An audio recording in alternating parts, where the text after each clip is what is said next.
Hey guys, it's Victoria, and what's your name? Alexandria. Alexandria. This is my taggy. That is your taggy. It's my friend taggy. This is my mommy. And today we are participating in Sarah's holiday cookie exchange party collab video. So a whole bunch of people from the YouTube Mommy Meetup are going to be baking some sort of holiday recipe and posting them all today. So the link will be below to all of the different videos. This is going to be my helper. Are you going to help me bake? What are we making? Hamburgers. Oh, we're making hamburgers, Christmas hamburgers. We are going to make Breton Brittle. So Sarah's channel will be linked below as well. Her channel is Finding the Mommy Way. So thanks to Sarah for putting this together. It's going to be really awesome. And hopefully you guys can get some great holiday cookie recipes. Okay, so we're going to be making Breton Brittle. This is a really easy and really delicious recipe that my mom makes. She makes so many wonderful Christmas goodies, and this is actually a book that she put together for me a couple of Christmases ago, 5 Christmases ago, 2010, and it's all just some of her recipes that she makes that we really love, and she put them together for my sister and I. So this is one of our favorite Christmas treats.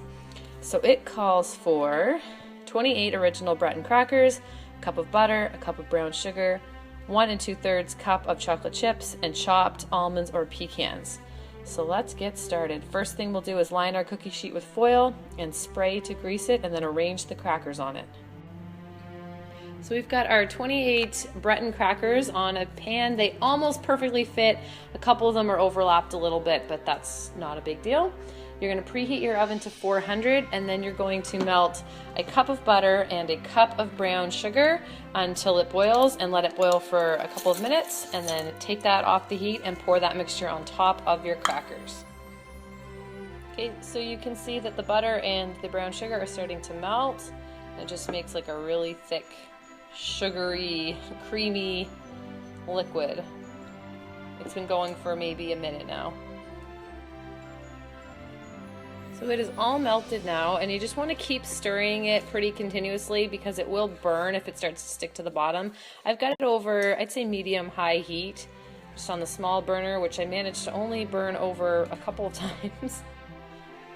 I'm a notorious burner of water and things that spill over the side of the pot and get all over my burner, as you can see. So it's just starting to boil, I think, and then we'll let it boil for a couple of minutes, and then we'll pour it on top of our crackers. So I poured it over top, and then I'm just going to take a spatula and just fill in the gaps, make sure all the crackers are covered up. And it's okay, obviously, if it goes in between it, because in the end we're going to put it in the fridge, and then anything that's in between the crackers will harden up. And then once it's cooled, we break it up into brittle. It smells really good. It just smells like that, like old-fashioned candy. I think the butter and brown sugar just smells so good. My oven is all heated up and ready for this to go in. So I'll put that in the oven at 400 for 5 minutes. So when it comes out, it's all bubbly and delicious, and then you're going to take your chocolate chips and you're just going to sprinkle them on top. And then you're going to wait 5 minutes, and that's going to let them melt, and then you're going to spread the chocolate chips out. Try to be somewhat even with them.